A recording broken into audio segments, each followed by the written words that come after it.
ত্রিপুরার কাকড়াবন বিধানসভায় কংগ্রেস নেতা টিটন পাল তার নেতৃত্বে থানা ঘেরাও কর্মসূচি। শাসক দলের বাইক বাহিনীর বিরুদ্ধে দুষ্কৃতীদের হামলা তাণ্ডব চলছে ত্রিপুরা রাজ্য জুড়ে।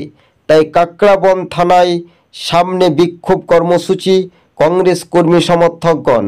উদয়পুর জেলা কংগ্রেস সভাপতি টিটন পাল কার্যত এবার রাজ্য রাজনীতিতে শাসক দলকে তীব্র হুঁশিয়ারি।